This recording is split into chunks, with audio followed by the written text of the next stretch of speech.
Okay, hi everybody. My name is Professor Kelsey Coes, and this is Divination Academy. Thank you so much for being here with me. This is the next class in my Magic and Witchcraft Basics series, and we're covering lunar magic, aka moon magic. So we're going to be expanding on the moon and getting a little bit more information about the moon, other than just knowing about the full and the new moon, and we'll even dive into that too. But thank you so much for being here with me, guys, tonight. I really appreciate it. A little bit before we get going, if you're watching the replay and this is the first time that you found us on YouTube, thank you so much for finding us. We really, really appreciate it. Check out the rest of the channel. We have like hundreds of different videos for you to watch on lots of different topics, from working with demons to astrology to full moon and new moon ceremonies to history mythology of the jinn. You can also check out our website, divinationacademy.com. That's where all the study guides end up posted eventually when I'm not slacking. They end up posted to the study guide page. We also have information about the professors, the directors, and information about admin there, I think, now too. We also have information about other things that we offer, like retreats and certification programs and resources as well. Then also check out our Facebook page, divinationacademy.com. Then search us on Facebook. You'll find us. We should pop up right up on the top. And you can send us a message to enroll. You can get information about classes that we have, so you can attend them live and be there with us. You can get our schedule, get information about retreats and events, join our community, and all that fun stuff. And then a little bit about me. If this is your first time finding me, my name again is Professor Kelsey Coes. I consider myself a gray witch and a mystic, which means I pull from all past pantheons, magics. I pull from what people consider to be, positive and negative energy, what people consider to be light and dark energy, even though I do not use those terms or teach in those ways. I teach duality, I teach balance, and I teach being in all that gray, yummy liminal space.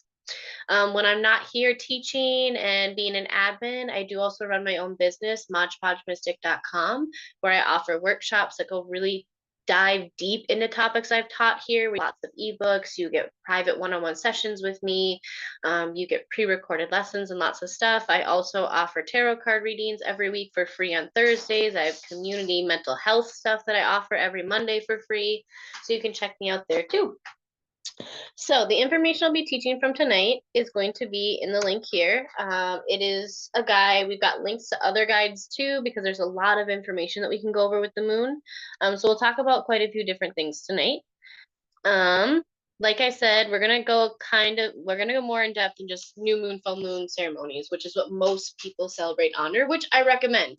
By the way, like there's nothing wrong with if that's what your life, what your time, what your magic, what your energy, what you have the capacity for. That's totally fine. I just like to make sure you have the knowledge that there's more than just those two moon phases that you can work with.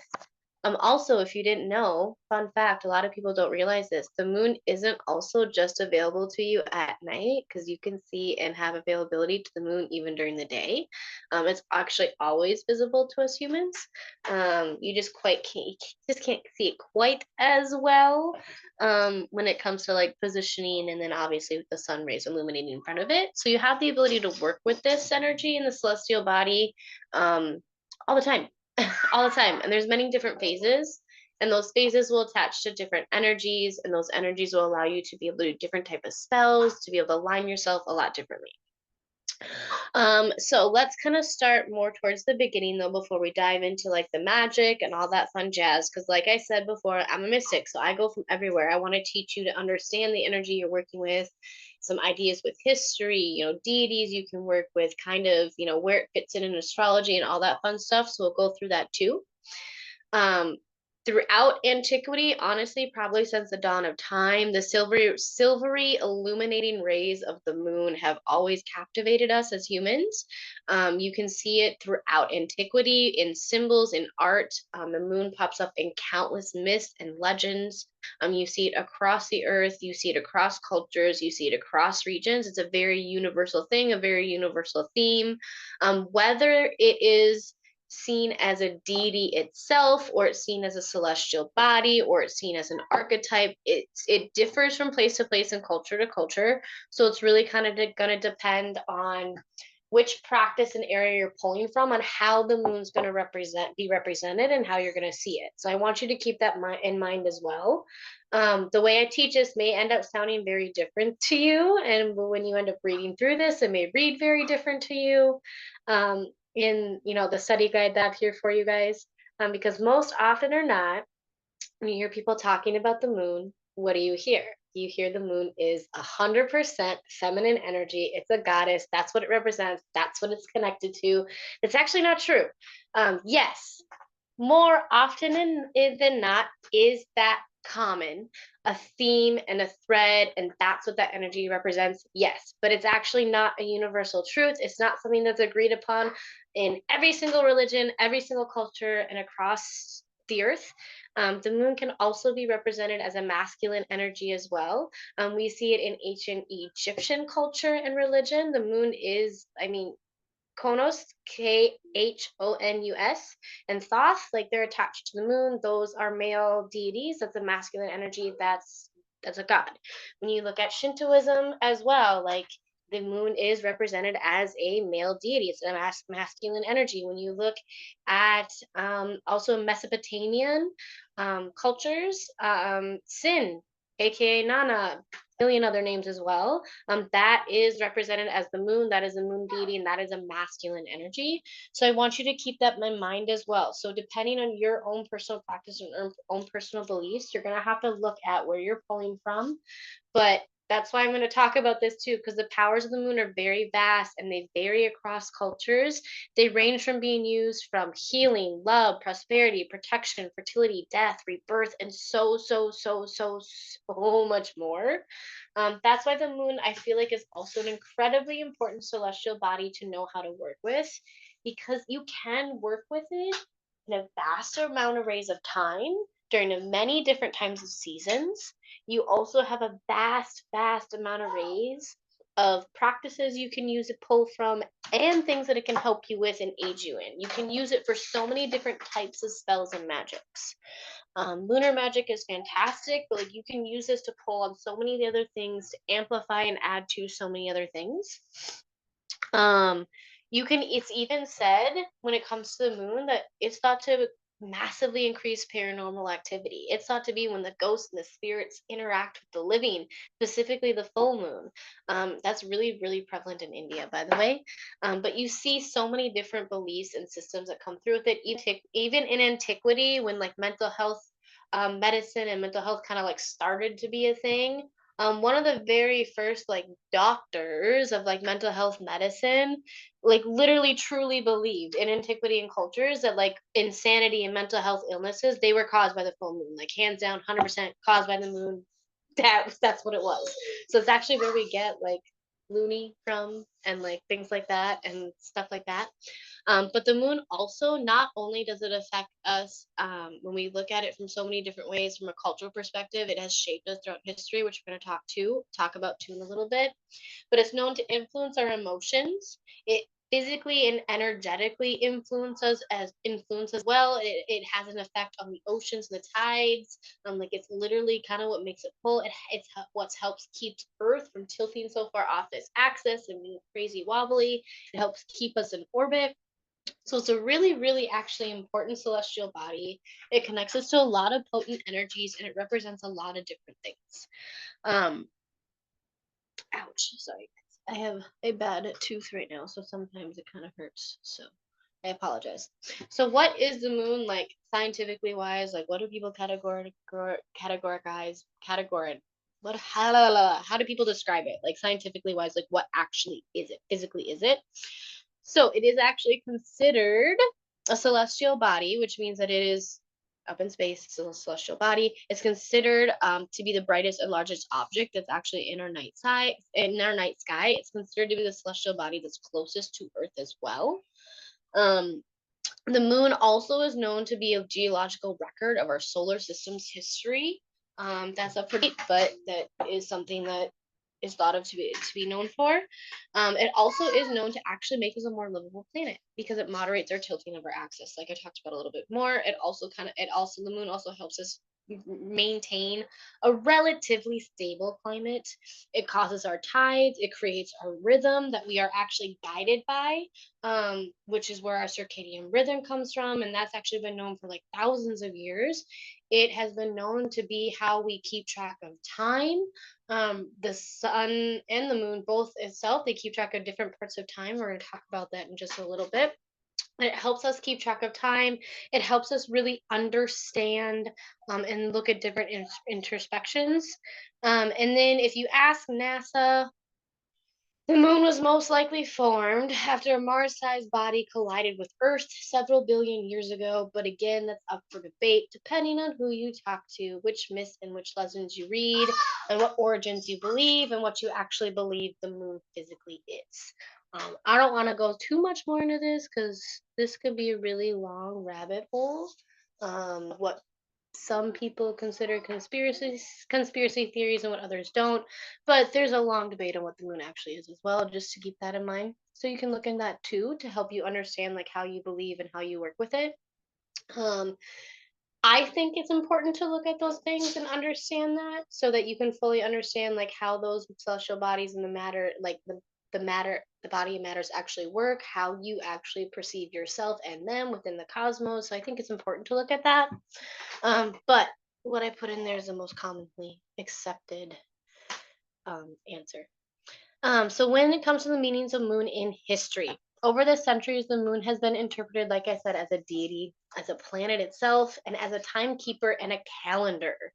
So different cultures have their own historical and cultural and religious relationships with the moon. I've talked about that before, and we see that through the artwork, through the myths, through the legends, and through the stories of the moon. And it also shifts and changes throughout time. And I talked about it before, and a big example. Most religions and cultures will say that the moon is feminine energy. They will say it is a goddess. They will say that is the energy it's connected to and it represents, but that is not a universal truth. That is not something that is universally looked at. I don't even always work with the moon in a universal energy aspect. It really depends on who I'm working with. If you haven't been to my classes before, I taught about Amaterasu, and she's a core deity that I work with. She comes from Shintoism. She's considered the sun. Therefore, when I'm working with her and those energies and those pantheons, I'm not working with the moon in a feminine energy. I'm working with the moon in a masculine energy. So it really, really just depends on how you're going to work with it and the belief systems that you're working at. But then you also have to remember that throughout history, the moon has had massive significance and sway over every single facet of who we are, our society, and everything about it. This comes from like scientific discoveries, religion, climate, sociology, psychology, and evolution. Like it really is a part of all of that. It functions and it's really, really vital to that, which is why it's so important to work with and understand how the energies align to you and how you can align to them. Its cycles of departure and return have really helped humans throughout history. This is really what I personally feel has kind of helped us. The way that we were monitoring the celestial bodies helped us evolve past just our animalistic instincts, because noticing and observing those cycles of departure and return, it helped us look at the concepts of birth and becoming and vanishing and then death, and then you have resurrection and renewal and the concept of eternity and life, and then you have so many ideas of reincarnation coming in because you see that those celestial bodies, they always are coming back. So this really allowed us as humans in history to expand our consciousness, to expand our magic, and to look and understand our place on this earth and in the cosmos as well, which is why in history, like the moon has always been so important. Like it really did affect all facets of our life. The moon also, like I touched on, was known as a timekeeper, because the moon has been Earth's companion literally since the birth of the solar system. So ancient humans were always captivated by it. They paid attention to the cycles. We have drawings of this. We have structures built specifically for this. We have myths, legends, artwork. We have so much that details this. But they monitored the moon cycle as it changed its position and its shape and it vanished in the sky. And they really noticed that 28-day cycle. So they ended up recording that to help them count the passage of days so they can predict the arrival of seasons, so that they could track, how long they've been alive. They have the ability to do things like agriculture and be able to actually plant and be able to know when certain animals will be where for hunting. So it really helps become a reliable timekeeping tool for humans. Honestly, this is more reliable than any of our smartwatches or any of the electronic devices that we have now today. Like, this really helped us as humans develop a way to be able to track it so that we can also determine the length of the year. Like, every single human society that I've come across so far, and I don't normally speak in all or nothings, found a way to keep track of the celestial body, to make sure they had a way to measure time and they knew when important things were happening for their survival, their evolution, and for their society and civilization to be able to grow and change. Okay, I'm gonna pop in the chat, see if you guys have any questions, any comments at all.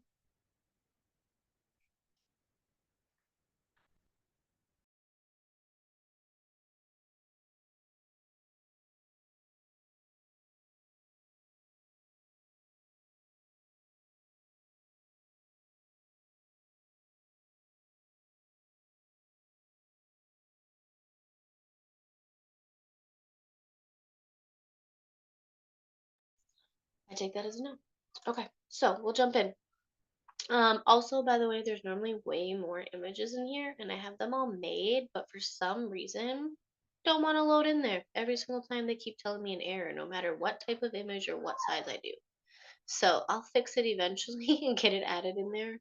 I have a workaround I can do. It just takes a long time. So just keep that in mind too. So next we'll touch on deities of the moon. I love working with deities. You don't have to when it comes to magic or witchcraft. It's totally up to you. So I always include deities because most pagans and witches, they work with deities. It's an incredibly common practice, and I love it. I love working with them. There's a very, very long list of deities that you can work with that are associated with the moon. I'll give you a longer list when we go over correspondences, but I put some key ones in here to kind of like touch on. Um, so with the moon and other celestial bodies, there are certain themes, magic, and energies that you have the ability to connect to, and this includes deities. And so, like I said, everyone who works with deities. You're also going to view deity energy a little differently. So whether you view them as archetypes of the human consciousness or representations of the source energy or as being entities themselves, there are certain deities that you can use to connect to and honor the illuminating and potent energy of the moon in your life and in your magical practices. So if you need to learn and expand more on like how you actually view deities, for one, I've taught a lot of classes you can go back and watch. You can always send me a message and I can see if it's a question that I can answer. And then two, I actually do have an ebook that you can purchase. Through my website that talks about this, and I have a course that you can get too. But I teach a lot. I've taught a lot of classes on this, and I teach a class on deities like at least every other Sunday when life's not being hectic and I'm still working. So if you want to expand on it more, you can definitely check those out. But the first one that I have in here is Artemis. I put her in here because she's an incredibly commonly known deity attached to the moon, even though she's not technically the Greek goddess of the moon. That's technically Selene, who I have in here in a little bit lower, but Artemis is attached to the moon. She's very much attached to the moon. It's because her twin Apollo is attached to the sun, so it just makes sense that his counterpart's attached to the moon.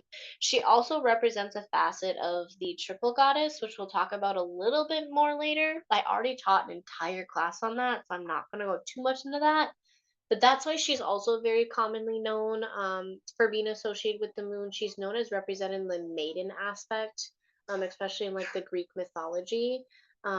If Persephone's not there, usually you see Artemis in the maiden role. Those two are interchangeable a lot of time in the triple goddess form. So that's why I have her in here. Like I said, even though she's not technically the Greek goddess of the moon, she is heavily associated with the moon. Like I said, for those two main reasons.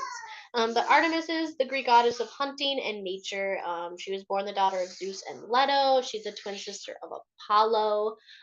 Their mother Leto actually faced like numerous struggles during her pregnancy, and she was relentlessly pursued by Hera, of course, because Hera's got a nasty ass temper when Zeus cheats on her.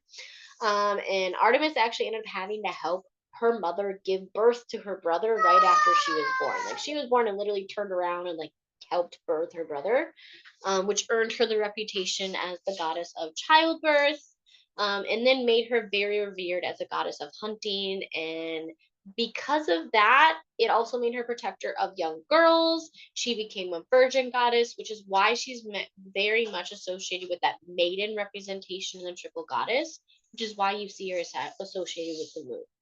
I have a little bit more information about her in there, and then eventually I might teach a class on her, write something about her. I got a long list of people I gotta get through, but eventually she'll probably work her way through. The next goddess I have on here, well, the next deity I have on here is Changchi. I'm probably not saying that right, but it's Changxi. So she is actually an incredibly prominent goddess and figure in Chinese mythology, and she holds the title of the lunar deity. She is often confused with Chang'e, which is Chang, and then like the apostrophe E. But she's often confused with her. They are actually two separate entities. Later on in time, they kind of merge, but they actually are two separate deities. She is considered first, and she is actually Dijin's second wife, and she's the mother of all the 12 lunar months, including Earth's moon as well. And in Chinese mythology, the 12 lunar months are incredibly important, so she holds a very, very prominent place because of that. And then legends tell of her stealing and devouring actually an herb of more immortality from her husband, Hu Yi, and he's also known as the excellent archer. And then as a result, she's going to be facing punishment, and she ends up taking protection underneath the moon, which is why she actually becomes the lunar goddess that we know today. There's a lot more that goes in that story. Like for example, like her husband, the excellent archer, he's known as being the excellent archer because apparently in Chinese mythology, we actually used to have 10 sons, and he shot 9 of them down out of the sky. And so there's a lot more mythology to them, and then there's their story together of her taking the herbs and her taking cover, like taking herb of immortality and taking cover underneath the moon, is also another reason like why they have the story of why the sun and the moon are separated, because it actually becomes a punishment that like she took the immortality herb, therefore her husband actually ends up dying, and he ends up associated with the sun because of his story and heroes and what he did and being celebrated. She can never leave the moon because the moon's protecting her because of her punishment for stealing the herb of immortality, therefore they're always separated. So you see that like divine connection and that divine like dance between those two celestial bodies represented there as well. But she is very, very important in Chinese mythology. I really recommend looking into her. There's also kind of some later versions, more with Chang'e, where you get the rabbit, the tail of the rabbit on the moon coming in too. Also, there's an amazing movie on Netflix but she's super, super fun. I definitely recommend looking into her more for working with the moon. You then also have Selene, which I touched on a little bit earlier. She's the Greek goddess of the moon. She's technically the Greek goddess. She's an incredibly prominent figure in Greek mythology. She is the daughter of Titans. She is straight up from Titans. She is from the daughter of Titans Hyperior and Thea. And she is revered during the phases of the full moon and new moon specifically. So that's when you'll see her really called upon. That's when you'll see her invoked and worked with. And she's depicted in lots of her statues, works of art, and as riding a horse or driving a chariot pulled by white horses, bringing the moon across the sky. So kind of like the opposite of kind of where you have Helios carrying his chariot across the sky with the sun. So you see her depicted like that often. She also has a lot of known associations with Zeus and Pan. And then she's got a mortal that she's got a lot of stories with, that is Endymion, Endymion. And you see her influence all over the place. She's worshipped in a lot of different rituals and festivals as well throughout Greece. She's very much associated also with magic and sorcery. And she's also really represented as the actual personification of the moon. So she pops up in a lot of different various intriguing stories. She's got a lot of connections, a lot of the other gods and mortals, especially because she's technically a Titan, which so it's so interesting with her. That's also why I think sometimes you see people choosing to worship Artemis more than Selene as well. I'm gonna put that disclaimer in there too. Just because that Titan connection, Artemis doesn't have that. So I could see that. I could see that with some Hellenic pagans like choosing not to go that route. And then the last deity that I decided to feature in here is Sin. This is a male, male moon deity, a male lunar deity. So I wanted to put at least one in here so that you have the representation of understanding that it's not always represented as divine feminine energy, though that is incredibly common. So it's incredibly common for it to connect that divine feminine energy. It's still usually universally is your emotions, your psyche, it's all of that we talked about before. The divine feminine energy, it's not always universal with that. But Sin, he's also called Nana or Suen, Suen, and he was a Sumerian Mesopotamian god, and he played a long-standing role in the Mesopotamian religion and mythology. There's also lots of amazing like stories of him that aren't from mythology as well. He's taken up a huge liking in the paranormal romance realm. He's popping up a lot around there too, which I think is super interesting. But he was the god of the moon. He was the son of the sky god Enlil and the grain goddess Nalil. And Sin's origin myth is a story of his father's passion and his mother's sacrificial love. So the virgin Nalil bathes in the sacred river where she is seen by the bright eye of Enlil, who falls in love with her, and he actually seduces or, in some versions, rapes her. And then the assembly of the gods actually banish him to the underworld for his transgression. Most actually agree he raped her. And then Nanil is actually, she knows that she's pregnant, and she knows that she's pregnant with the bright seed of Sin. So she actually follows Enlil to the world of the dead because it's where he's going to need to be born. And then once the moon god is born in the underworld, there actually are 3 additional deities that are born to his parents, which allows Sin to actually take his place in the skies to light up the night. And if you want to learn more about him, I'm actually teaching a class about him later this month. Actually, nope, not this month because we're not in June quite yet. So on June 23rd, I'm teaching a class on him. I'm going really in depth with him. He's a very interesting character. He can pull from a lot of passion too, which is very intriguing. And sometimes like justice and more too. I get that like, and then because he's so deeply attached to emotions, like relationships and things like that, it's really fun to pull on him for that. Some other concepts to think about with the moon as well when it comes to its magic, its energy, and how it influences us. The moon actually is also very much attached to like women and their menstrual cycles. And since the moon is commonly associated with the feminine energy across, like commonly, like I said, it's not universal, but commonly associated with the feminine energy of the universe. This means that the moon is also often thought to be connected to women and our femininity, which includes having effect on their menstrual cycles. So there's a lot of documentation about it actually, like for thousands of years. I mean, we can go back. I think we have some even coming out of Mesopotamia and Egypt as well. But for thousands of years, like women have noticed moon cycles. They will sync up with moon phases. And this really is lunar magic at its core. So just as the moon waxes and wanes, so too does the womb. And so it's really representing that energy, especially in those cultures that believe that that energy is representation of our divine feminine. It's representation of everything inside that's meant to nurture us. That's all connected with that. So there are also even deeper connections to this, including linking like what moon phase a woman menstruates on is actually related to their current life phase, whether that's magically, like life, spiritually, any of that.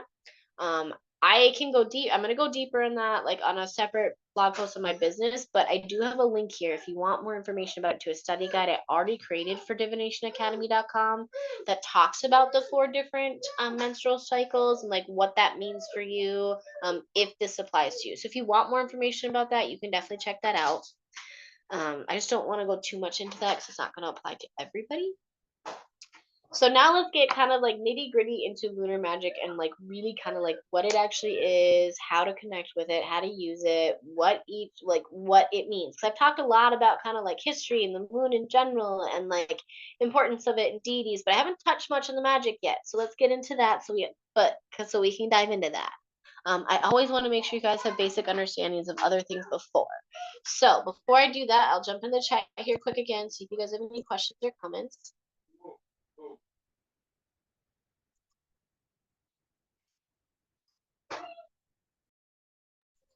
Go ahead, honey.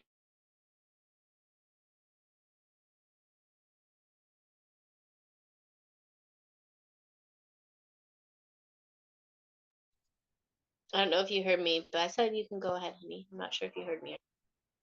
Oh, no, I didn't. I'm just curious, do you happen to know the name of the movie about Uh, the Chinese goddess? oh my goodness. It's been a hot minute since I've watched it. Over the moon, I think. Something about the moon. I think over. I want to say over the moon. Okay, thank It's a you. Netflix original. It's a Netflix original. Okay, that helps. Thank you. I'll double check after class too, but it's actually it's really good. Like for animated and like the music in it, the music in it is bomb. It is lit, and the music in it is lit. There's also like this sick ass song that all has to do with a ping pong match. It's great. Sorry, I so got me on topic. But yes, You're good. I'll That double. sounds pretty good. It is really good. The animation's fabulous too.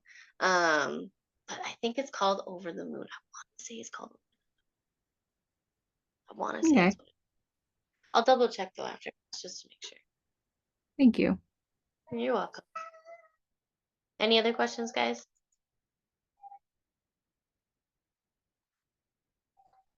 Okay. So, lunar magic, aka moon magic. So, the moon has been linked to lots of various and magical practices. And I say that because, like we touched on earlier, you use lunar magic and you can pull the moon in to call for so many other types of magic. You can do simple abundance spells attached to the moon. Therefore, you're doing abundance magic and you're also doing lunar magic at the same time and combining the two. So it's linked to a lot of various magical practices throughout history and cultures.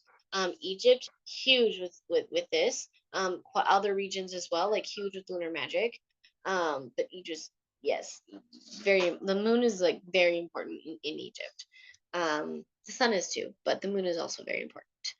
Um, but one of these types of magics is specifically lunar magic and moon magic. And lunar magic involves using the phases of the moon to cast spells.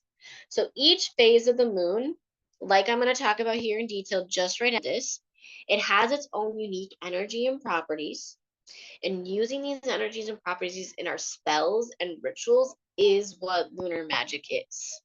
So when you are using the moon to call on any energies, amplify any energies, and use that in alignment with those moon phases, that is lunar magic. So we're going to talk about what each phase means so that you know what to align to and you know how you can actually use those for the right things, the right areas, and right aspects of your life. So most people super common with the full moon and the new moon, but we do have other phases we can work with. Technically, if you put in dark moon, there's technically 9 phases for you to work with, excluding the speciality of like super moons and lunar eclipses. But like technically, like if you put in dark moon, like there's technically like 9 phases you work with.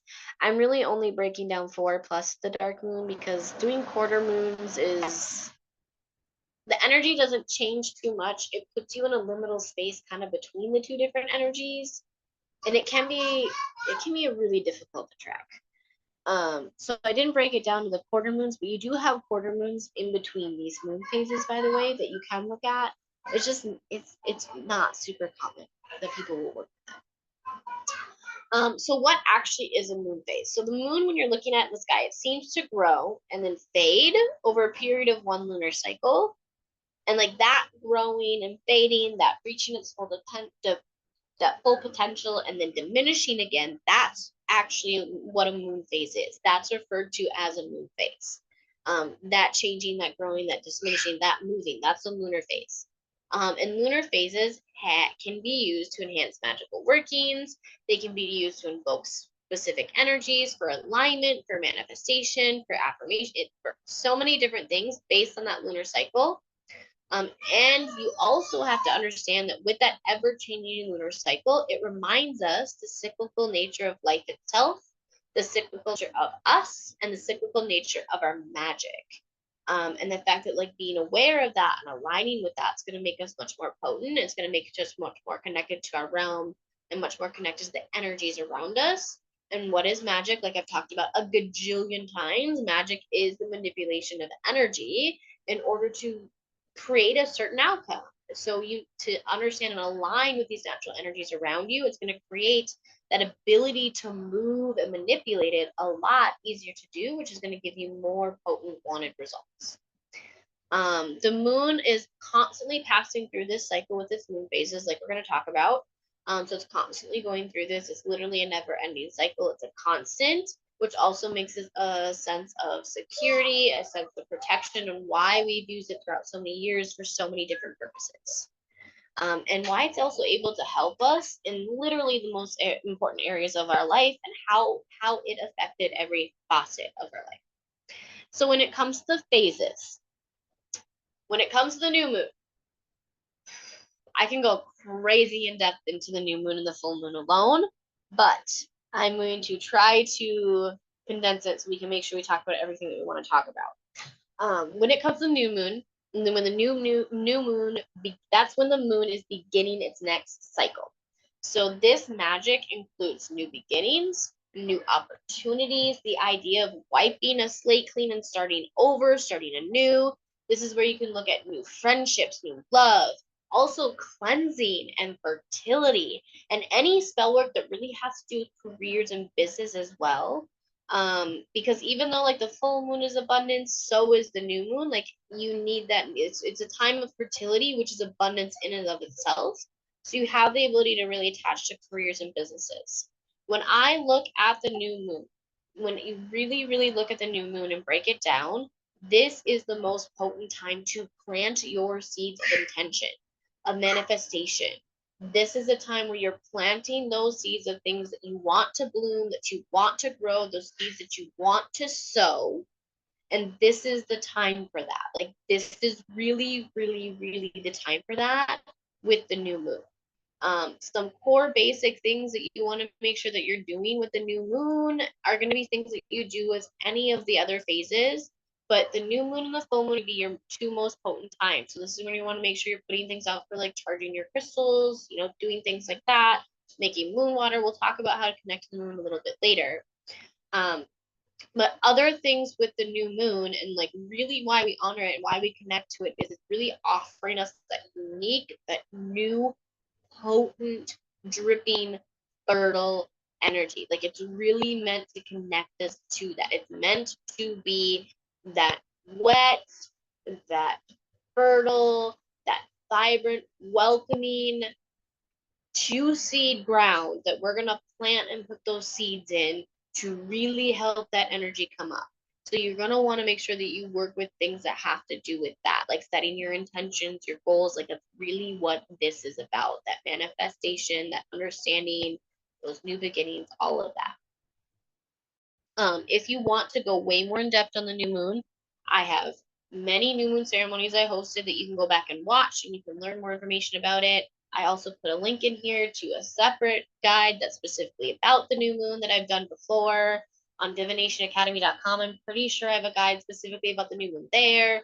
I have guides about new moons on divinationacademy.com. I have blog posts about new moons. So you can look into a lot more there if you'd like, and to get specific ideas based on the energy that it's in. Because not only do the phases matter, but we're also going to talk about in just a little bit the zodiac sign that it's in, because the energy that it's in is going to open you up to more magic you can do with lunar magic as well. So the next phase we're going to talk about is going to be the waxing moon, and this is when the moon starts to grow in size, but it's before it reaches its full potential. So this type of magic to do right now is going to be stuff that really focuses on growth and growth mindset. New moon's about planting, where you're putting what you want to grow in the ground. This is all that energy, that movement, and what you need to actually have it grow. So these are going to be things that have to do with success and relationships, spells that have to do with the relationship, success, abundance, healing, love, beauty, money, things like that. This is going to get down to like the nitty gritty action steps of your goals, kind of like daily habits, things like that. That's what this energy is going to be really about. When it comes to the full moon, like I said, this is going to be, some argue, the most powerful moon phase. I'm really on the fence on this. I prefer new moon or full moon, to be perfectly honest. But majority would say that this is probably the most powerful moon phase out there. Because this is when the moon is fully illuminated. This is when it's full size. And magic during this time includes love, healing, protection, safety, intuitions, dreams, working with your clairs and your psychic abilities, connecting with the gods and ancestors, you reaching your fullest potential, divining, auto scripting your sacred purpose. This is like water magic and divination. Like when I look at this phase, like this phase is the most potent time to release things that are unwanted, or to release obstacles, and to really anchor down into your goals and your intentions. Like this is where you really specifically make sure you're focused on your manifestation and your goals, which means in the waxing moon, you are focused on the growth. So now in the full moon, you're going to release anything that's in your way, any obstacles that are left. So everything that you put behind in that new moon and that waxing moon energy is going to keep pushing and moving and growing and thriving and blooming and blossoming in this full moon. Like this is that energy, like this is that full potential, like this is that fruition, like this is that time. Like this is that time to really anchor, enjoy, understand, and have all of that energy just like bursting around you. That's really, really what that full moon attaches to and understands to. If you want to expand more on the full moon, I've done tons of ceremonies on the full moon. I've written a study guide that's on Divination Academy. I have a link here to a blog post about it for a guide as well.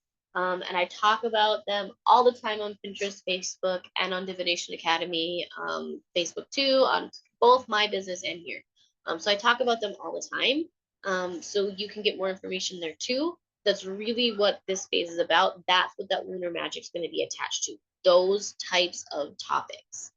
That love, that healing, that protection, that intuition, your clairs and psychic abilities, your magic, your dreams, connecting to your gods and ancestors, and reaching your fullest potential in your magic, all areas of your life. That's all areas of your life. That's not just like your job. That's literally everywhere.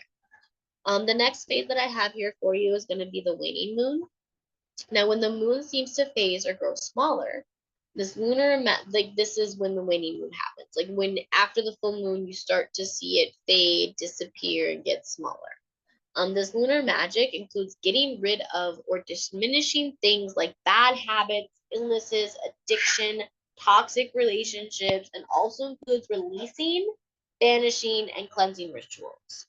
The waning moon's incredibly, incredibly potent when it comes to, if you weren't able to fully release something during the full moon, because it's a little bit more of a toxic habit, it's a little bit more entrenched into your psyche, it's a little bit more of who you are, this is when you can do a lot more work that has to do with helping you break through from that. Because like you can see, it's bad habits, illness, addiction, toxic relationships. Like, so if you need to do cord cuttings, like waning moons are great to do them on. They're great for banishing, cleansing, protection, getting rid of those toxic relationships. Like this is that type of moon. Like it's that type of spells and those type of magics that you're gonna want to do during this phase. And then the last one that I put in here that I talked about, that I wanted to talk about, was the dark moon. Now, the dark moon is the few days before a new moon. It's when the moon seems like it's actually like completely gone. Like it seems like the moon's just literally not there. I've actually found personally that the dark moon is one of my favorite, most potent times to do shadow work. I talk about shadow work all the time. You guys have been with me, you know that. I love shadow work. I breathe shadow work. I ooze it. And it's also a great time to do like recalling past lives, to accessing Akashic records. I've had some of my best luck and my best travels and like unguided astral trips and astral projection trips during the dark moon as well. It seems to be the really most potent time for this. I am going to say and assume, because as being a gray witch and living in liminal spaces, I thrive and enjoy it. The dark moon really pushes you into more of a liminal space than any of the other moon phases. Shadow work's great to do on all the moon phases, but when it comes to the dark moon, like you said, like you're in this transitional period to where you're like, ha ha ha, your brain like thinks the moon's actually gone, even though it's still there. It creates this brain liminal space for you to be in. You're about to enter a brand new transitional phase. The moon's ready to come back. You're in a rebirth. You just went through a death. This is this active resurrection. So it's an incredibly potent time for duality, for liminal spaces, and for balance, which is a great time for shadow work. So I love this time and this phase of the moon specifically for this. Like I said, past life work, Akashic record work, astral projection. Like these are the spells during like this moon phase that are going to be great to do it in. If you need to learn more about shadow work, I have a class that I already taught on shadow work that you can click the link there to go watch. I have an ebook that you can buy about shadow work, and I'm also hosting a new 6-week workshop series on shadow work as well, through my business, so you can register for that there too. And you can always send me messages. I love shadow work. It's literally outside of DD work. Like this, actually, I might love shadow work more than looking at TD. To be perfectly honest, like there's that. It's pretty close second. And then the last thing when it comes to like lunar phases and what can be different about a lunar phase that I wanted to touch on is lunar eclipses. I didn't really touch on supermoons in here, even though supermoons, fabulous. It's really a full moon's energy times 3. So when they happen, it's the moon is closer to us in Earth. It's more visible. It's much more illuminated in its orbit and its rotation. So it seems bigger, and it's said across quite a few different cultures that a supermoon is 3 times more potent than a full moon. So that's why people love working with that energy, especially depending on what sign it's in. But I really wanted to talk about lunar eclipses though, because if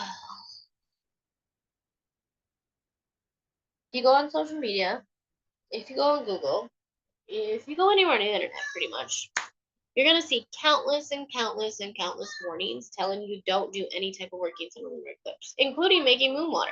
I see that constantly. Don't put moon water out, guys. It's a lunar eclipse. And it makes me laugh. I'm like, I'm sorry. It does a little bit. They say it's because it's bad omens. They say that it's also a time that the energy is too chaotic to harness and work with. So you just don't know what's gonna happen. So just don't work with it. I just don't agree with this.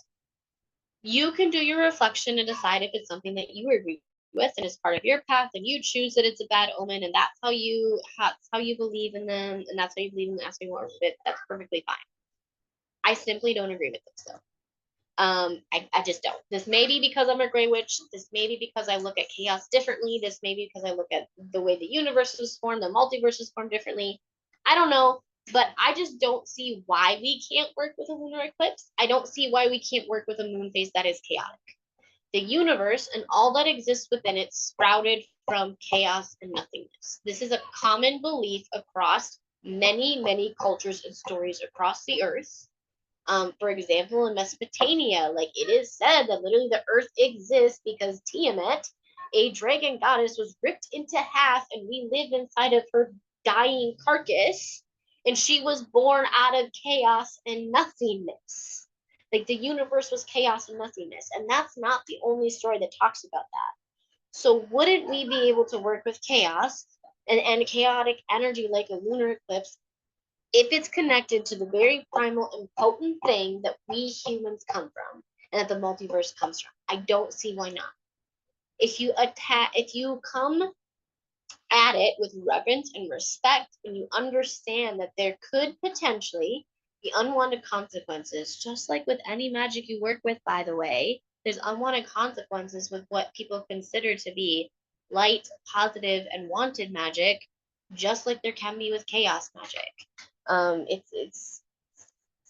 It's this, they both can have unwanted actions, unwanted consequences. They both can have unwanted things happen. So I see no reason why you can't work with the lunar eclipse. I don't see why not. I've been working with lunar eclipses since I've started magic.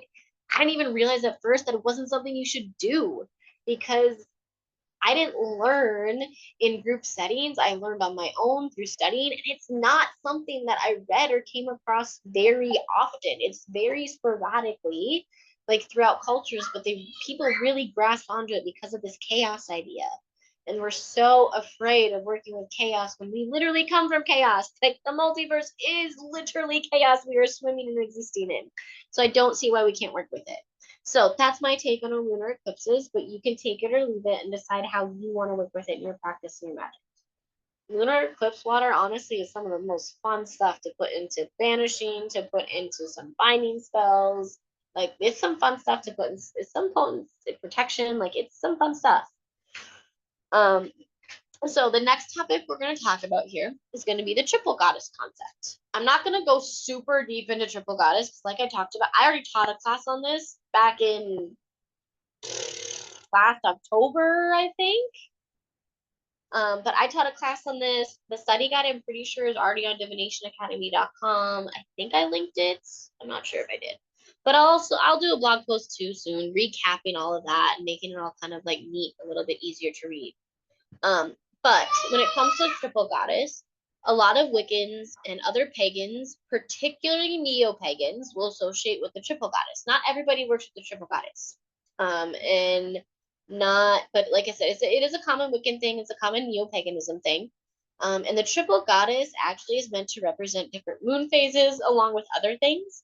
But you have the maiden, which represents the waxing moon. You have the mother, which represents the full moon. And then you have the crone, which represents the waning moon. And we all go through these phases in our lives, both men or women. So it doesn't matter if it corresponds to like your physical, like that or not. But it also corresponds to like our physical bodies, as in the concept of youth, adult years, and elder years. So you also have that concept as well, but it does attach to the moon. So you see this attached to the moon and being represented by the moon. This is also because most of the cultures and religion that neo-pagans practice from and Wiccans will be practicing from come from cultures that do represent the moon as a feminine entity and a feminine deity. So you need to keep that in mind as well when it comes to triple goddess and where that's representing it and why that's a part of it. And then it also comes to represent your spiritual bodies and your journeys as well. So like where we begin our journey to the middle of our journey and the end of our journey. So you see that also when you see the changing phases of the moon, it shows you throughout your manifestations that even in the different energies through the cyclical nature of life, you see that in the representation of the triple goddess as well. Keep in mind, I'll expand on it just a little bit further, the triple goddess, but some people work with the triple goddess in the aspect of one goddess represents all three facets. Whereas some people work with it with a triple goddess in the fact that there's a different goddess that represents each facet. So there's one goddess that's going to represent the waxing moon, one goddess that's going to represent the full moon, and one goddess that will represent the waning moon. Then there are other people that will work with the triple goddess in the sense of one goddess represents all of them. So for example, in a lot of Celtic practices, Brigitte, she actually will come across as a triple goddess through all three facets. The Morrigan, she as well can come across as all three facets. You also see Hecate. Sometimes Hecate also Sometimes you'll see her try to claim the title as the triple goddess. That's simply that's just an epithet she was given. She isn't the only triple goddess. That's more commonly seen in Wicca, so keep that in mind as well when it comes to triple goddess aspects. But you will see this attached to the moon to help you connect to the different type of spells and energies you should be aligning to based on that phase of your life, based on the time that you're going through, and based on your spiritual journey. So you'll see that as well when it comes to the moon. Now, when we look at the moon in duality, I always talk about duality because I'm a Grey Witch. So, as the energy I work with, I look for the duality in that energy and how I can connect to it. And this includes the moon. So the moon itself is really all about duality because, for one, it's a celestial body.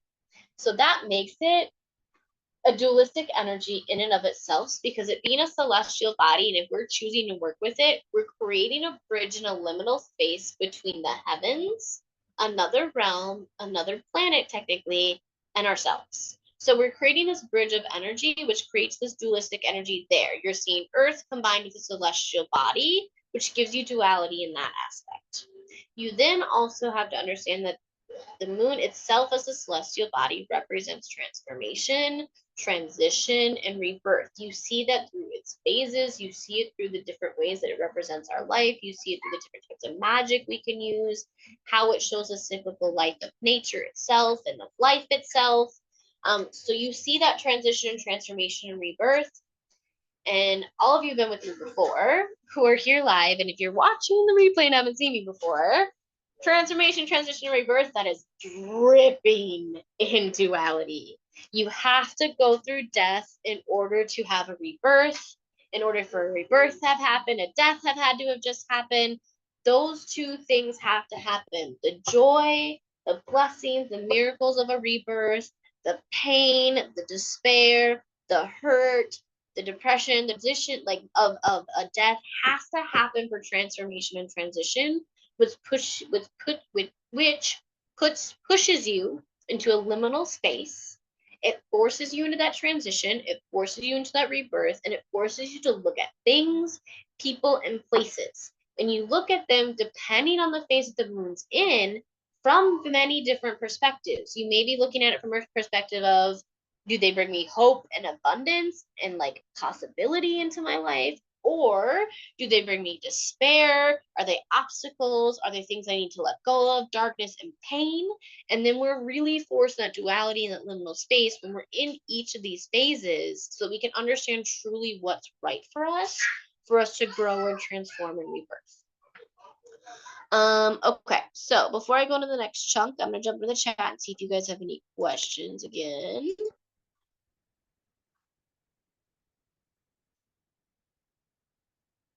Okay, so I see your question, Michelle. Are there particular goddesses that are associated with the moon? Yes, I've gone over a couple previously in the class, like I talked about. There was Artemis and there was Selene, and I talked about the goddess from Chinese mythology. When we get into correspondences, there'll be a longer list that you can look at as well.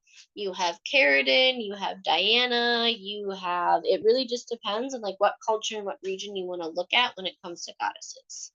So it really just depends on that. Kali Ma is considered to be connected to her. You have Isis, quite a few. So when we get into correspondences here, I do have a list that you can look at and decide to work with. But yes, there are some.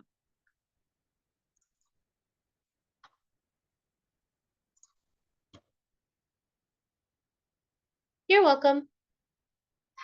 Any other questions, guys?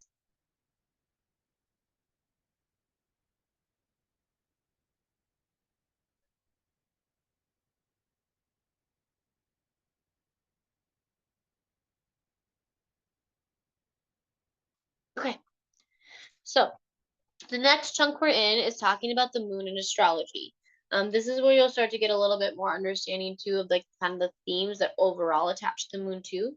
So in astrology, the moon is an incredibly powerful planet that influences a person's emotions and our personality and our experiences based on the position that's in our birth chart. So we have our sun sign and our moon sign and our rising sign. Those are typically our three main ones. We have other houses as well. Most people know their moon and sun sign.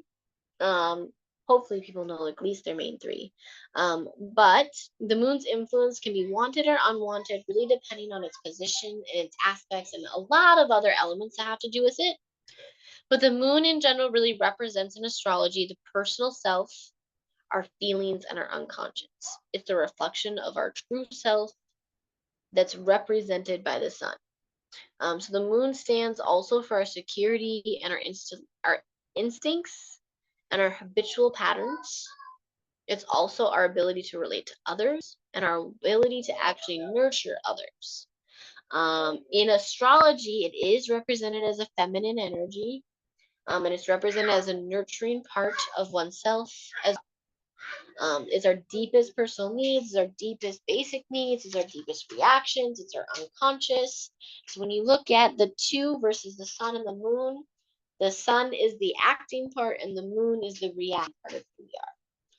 So the areas that the moon are said to represent also in astrology are emotions. So really how a person reacts to things, what they need to feel safe and happy, and our emotional makeup. Our instincts, so what's really deep inside of us, like how we instinctually react. Our relationships are affected by this as well because of how a person connects with others. So it really shows us how we connect with others, and especially our relationship with our mothers and maternal figures. And then our sentiments as well. So really what makes us sentimental? What do we actually get attached to? So in astrology, again, remember, your moon sign is the position that the moon is in the zodiac at the time of your birth. It's very much considered a key part of your astrological profile. If you want to learn more about this, I'm not expanding any further besides what I'm going to go through the brief list for you. Because we have an amazing astrology class that you can watch by Professor Mrika, where she will go way more in depth on stuff like this than I will. On top of that, I go in depth on the zodiacs and how they affect each sign specifically, and like first signs and things like that when I'm covering moon ceremonies. So you can look at articles that have to do with that, and ones that I have articles and study guides for, I do already have linked in here for you. So we have Aries. Like I said, I'm going to give you a brief. If this is your moon sign, like this is how it will end up affecting you. It's going to be enthusiastic, adventurous, and blunt. Taurus is warm-hearted, routine-oriented, and stubborn. Gemini is intelligent, witty, and cunning. Cancer is empathetic, nurturing, and emotional. Leo is expansive, faithful, and conflicted. Virgo is practical, reliable, and a perfectionist. I can 1000% attest to that. Libra is diplomatic, indecisive, and idealistic. Scorpio is powerful, magnetic, and obstinate. Sagittarius is optimistic, straightforward, and superficial. Capricorn, you have reserved, disciplined, and fatalistic. Aquarius is inventive, independent, and unpredictable. And then Pisces is idealistic, intuitive, and vague. So if your moon is in that sign, that's how the moon is going to end up affecting you when it comes to lunar magic. And then also, you need to look at when the moon is in that sign and it comes to your spells. So not only look at the phase, but look at what zodiac sign it's in, because depending on what zodiac sign it's in, you're going to be able to do spells based on those characteristics and qualities. They're going to be more potent, and that's another way that you can use your lunar magic and enhance it and make it a lot more powerful. So when it comes to working with magic and doing magical workings and rituals, we have things that we can add to them to help us connect to the energy that we want to connect to. And those things are called correspondences.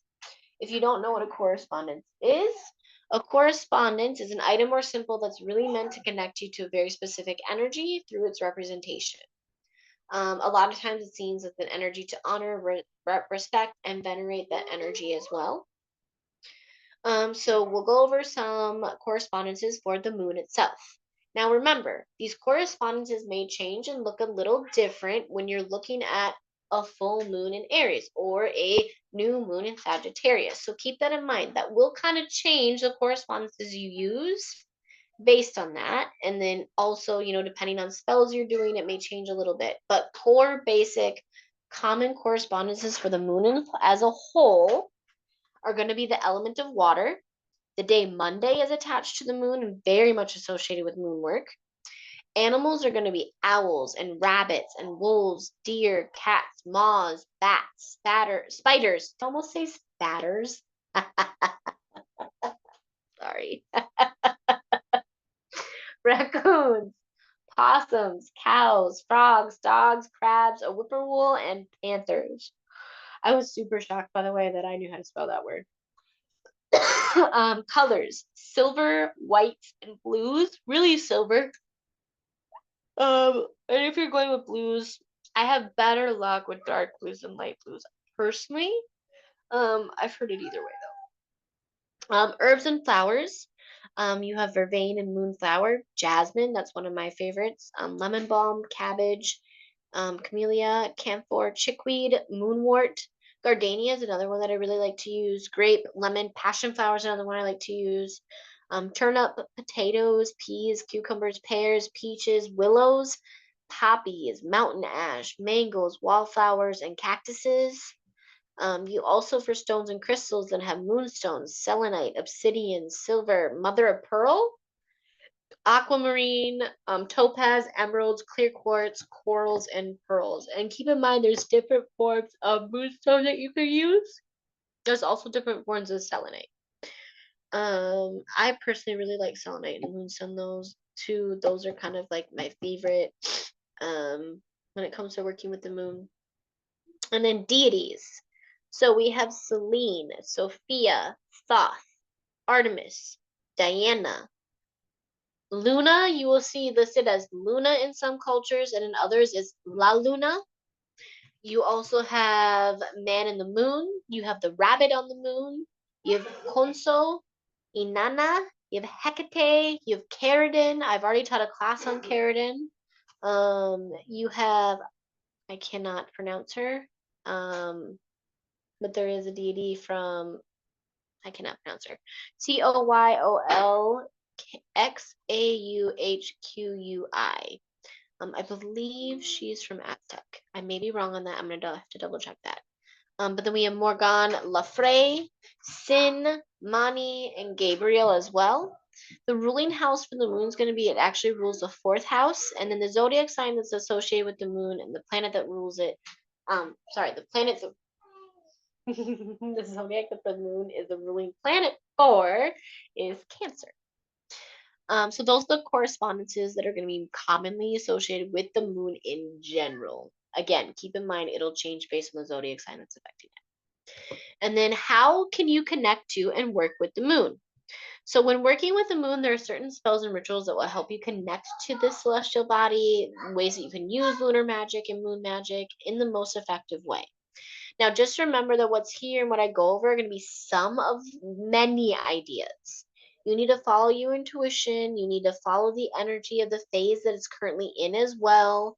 You need to find more, and you can find more ways to connect to the moon by other blog posts that I've done, by study guides on divinationacademy.com, on my Pinterest page, on Divination Academy's Facebook, on Mod Podge Mystics Facebook. Like, I put stuff everywhere to really kind of help you learn how to connect with the moon. I think almost every other day I put up some new spell that will help you connect to the moon. So just, you have lots of places that you can look. Also all over Divination Academy, we've got stuff on the moon everywhere, stuff that I've written and other professors have written. But you can look through a lot of that. But one of the things that I really recommend to start, one of the things I really recommend to start is moon gazing. So many people, when it comes to lunar magic and working with the moon, like I often hear like they're overwhelmed by the different phases, they're overwhelmed by all the different energies, because the moon really is incredibly versatile. As you've learned tonight with me, it's very versatile energy. There's lots of places that you can move to. It can sometimes be overwhelming and hard to remember. So my first suggestion is to simply just let that go. Let that go, and just go outside at night and identify the moon phases.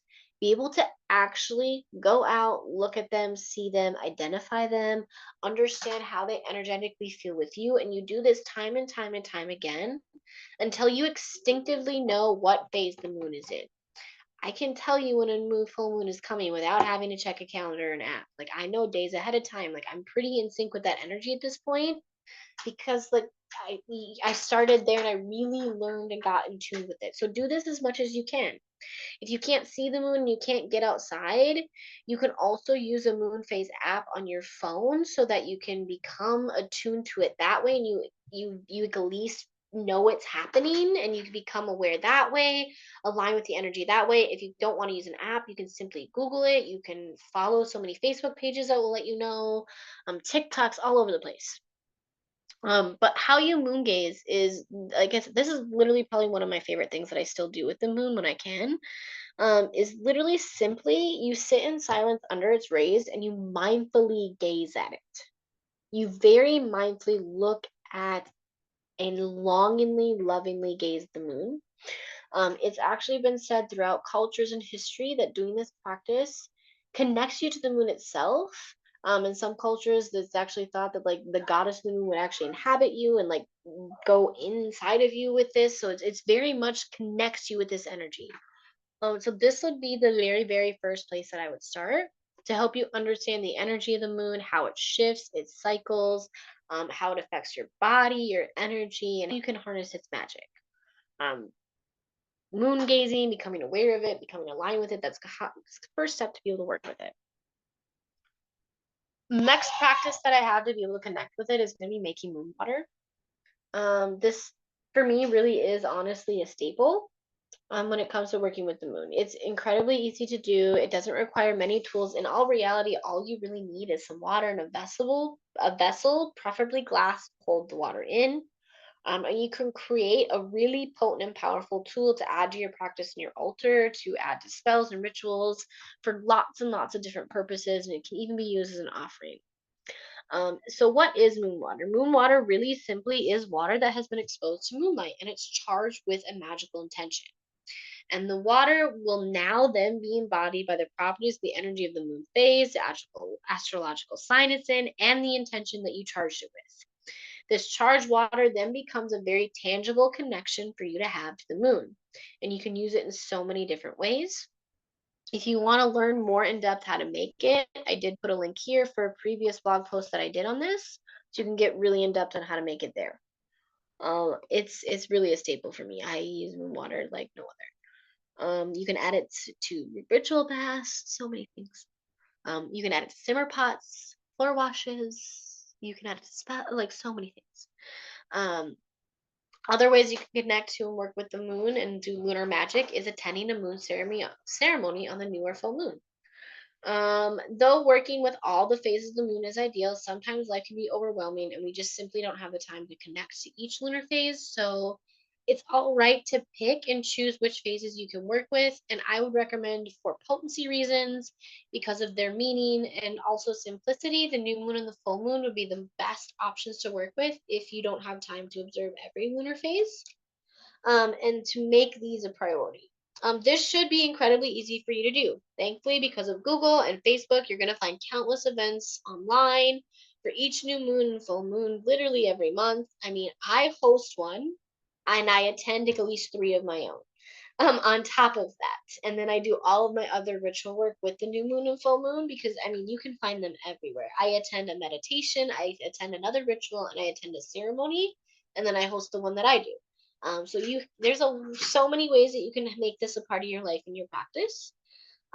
If you haven't been to any of mine, you can come to mine. I host them at Divination Academy for free. As long as life has not gotten overwhelming, as long as my mental illnesses haven't gotten under control, and as long as I don't have a sick child, I host them every single new moon and full moon. And then remember, with these two, it also ends up becoming a very potent time for you to connect with others. It becomes a potent time for you to realign. It really makes you help your magic grow and your emotions grow and your life grow.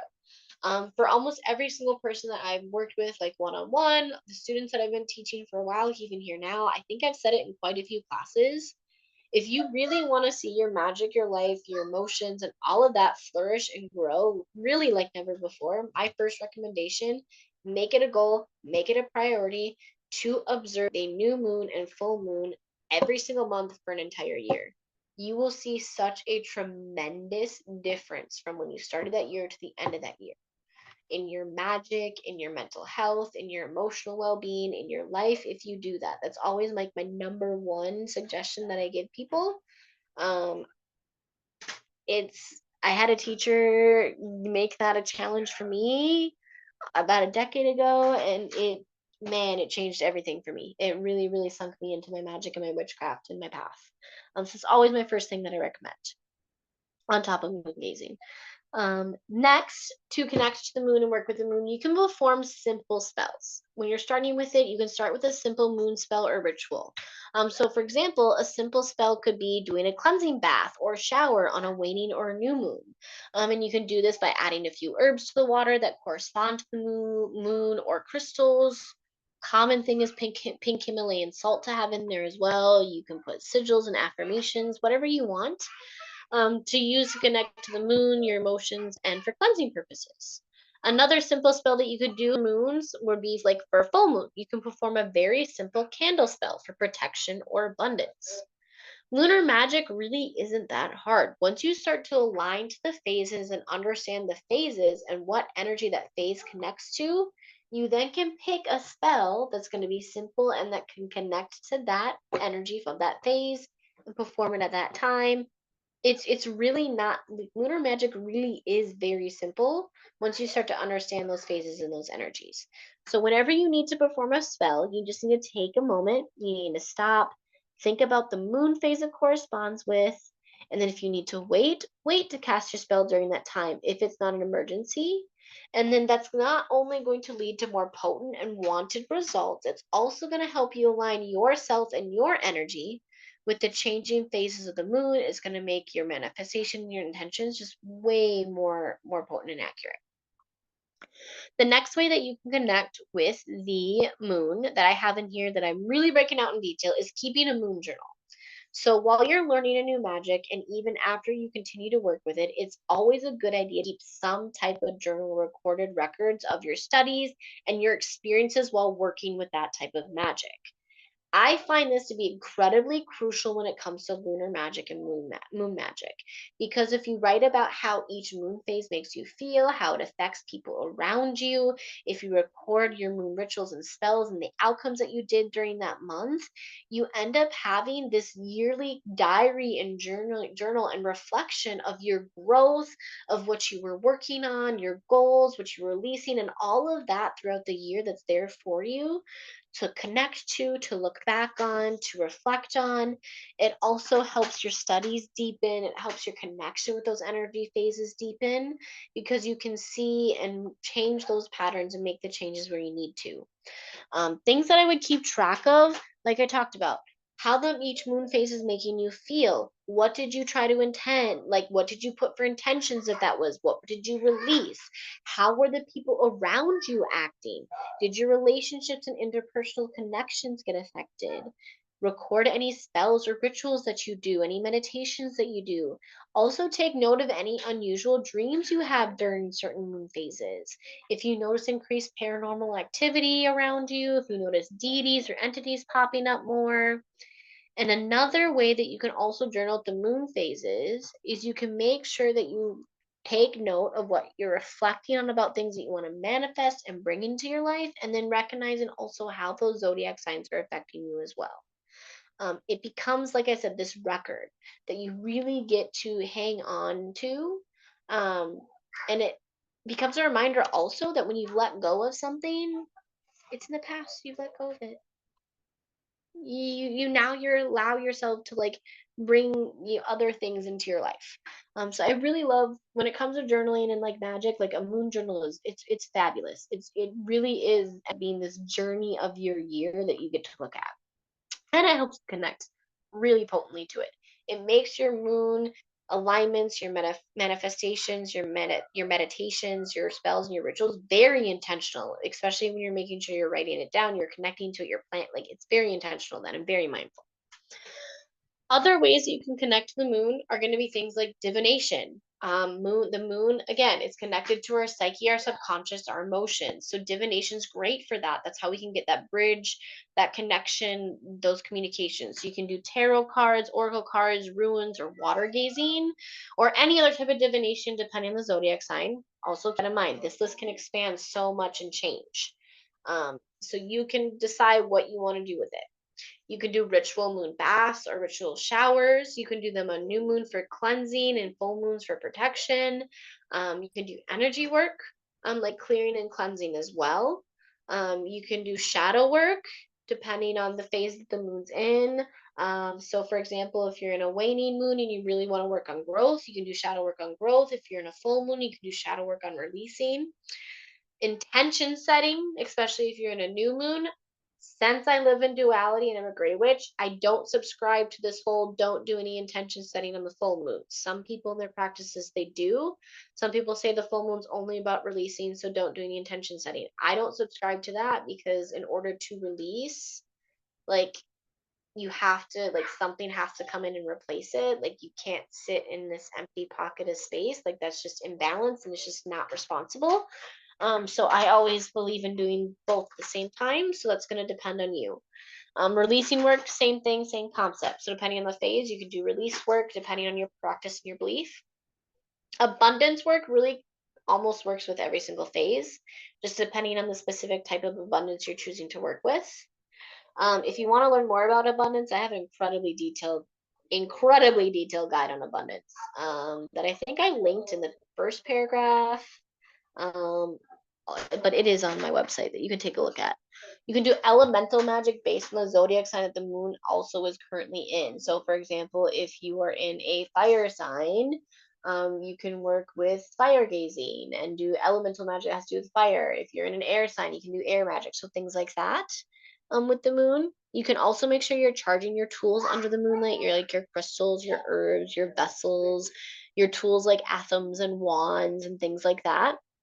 You can do meditation and visualization work, reflection and journaling, like we talked about before. You can bathe in the moonlight nude. I prefer to do that on full moons, but any phase it's going to work with, it's going to really let you soak in that energy and the magic of that lunar magic, like into all the pores of who you are. Also, it kind of works as an aphrodisiac. You can recite affirmations or prayers. You can connect to a deity of the moon. You can have them on your altar, say prayers. You can use them in spells that have to do with the moon. And then you can also do fertility magic because the moon is very much a time of fertility and abundance and growth and all of that. So lots of fertility magic can be done. I love to do fertility magic personally with eggs. I love including eggs with fertility magic is actually one of my favorites. If you want to learn more about that, I did do an extensive guide on that too on my website, so you can take a peek on that too.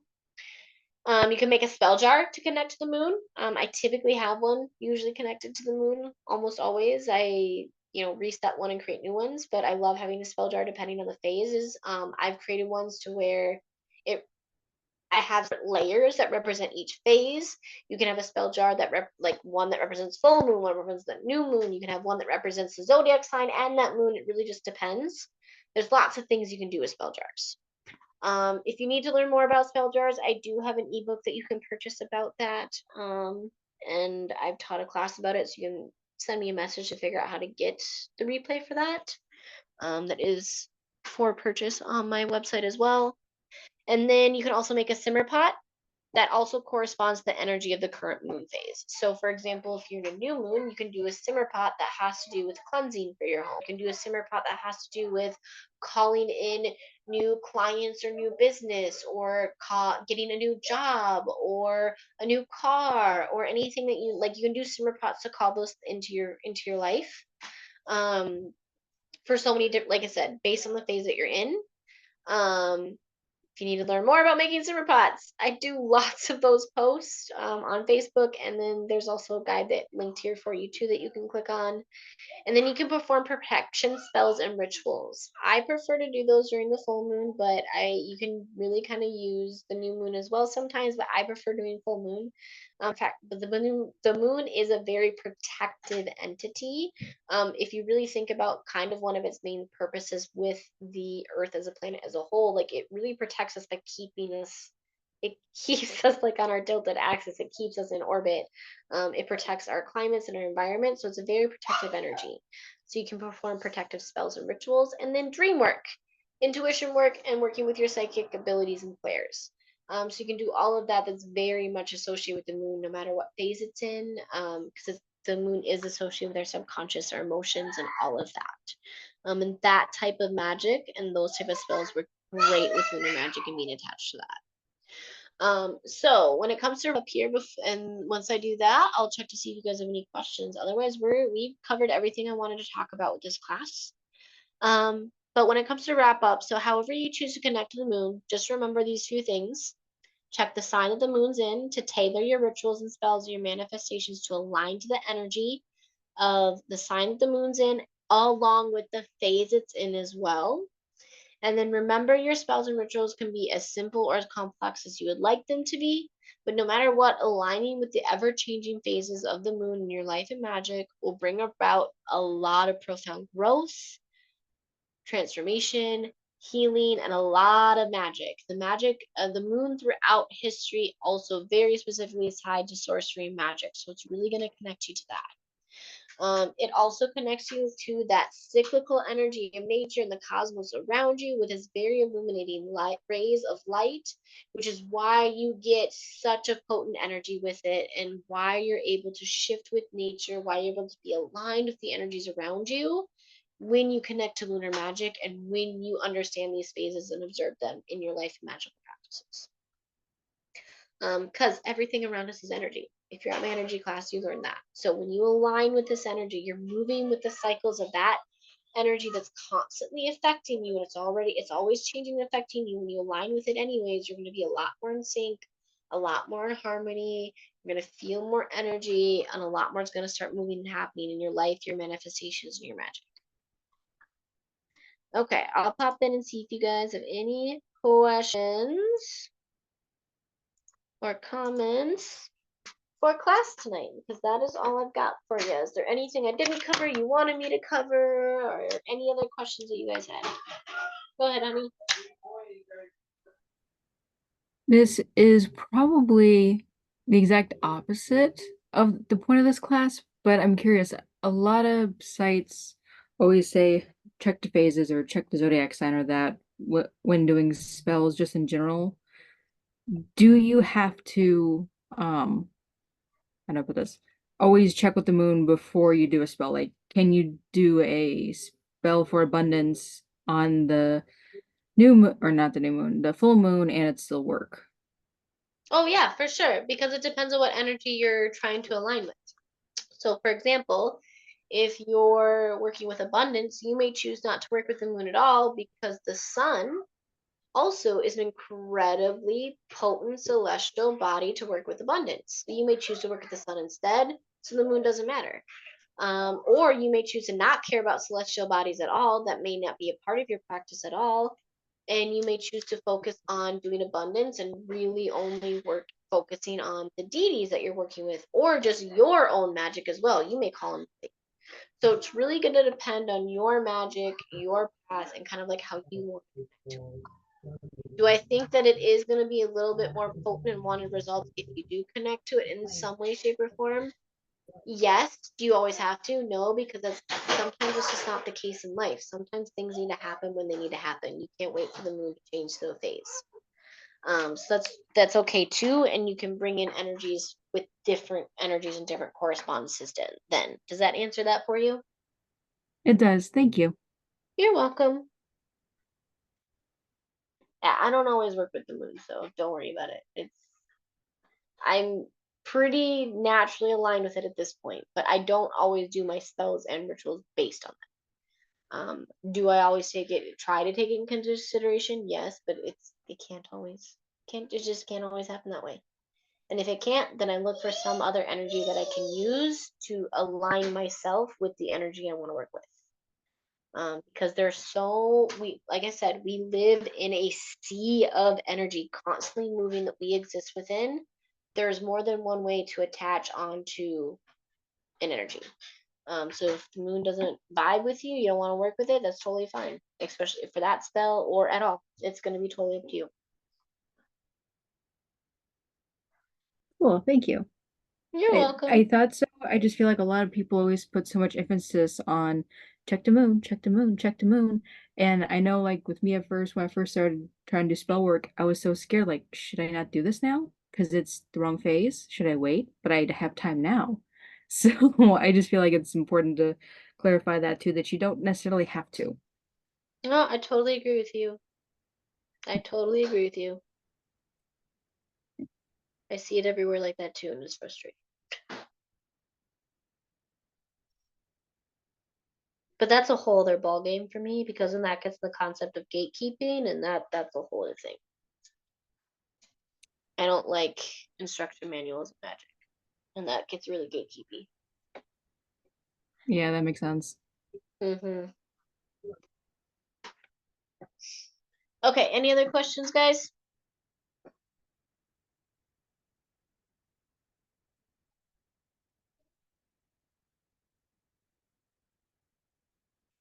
Okay, well, thank you so much for being here with me tonight, guys. I really appreciate it. I hope you learned some more on lunar magic. I hope this was able to expand your practice, your knowledge, and your understanding. If you have any comments or feedback, you can always let me know. Otherwise, again, thank you so much for being with me. I'm always humbled and grateful whenever anybody lets me be a teacher or guide for them.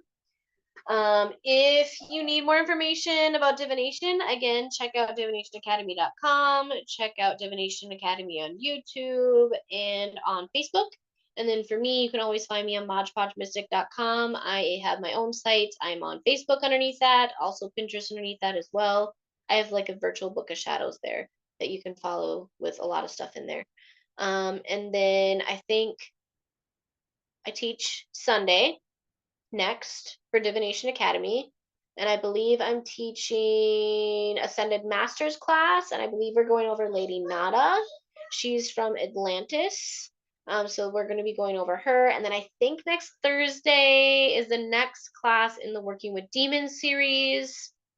And then I think after that, maybe Nyx, maybe the Greek goddess Nyx. I'm not 100% sure. And then with modgepodgemystic.com, I do have some new workshops coming up. One's being taught on Persephone and Hades and their love story.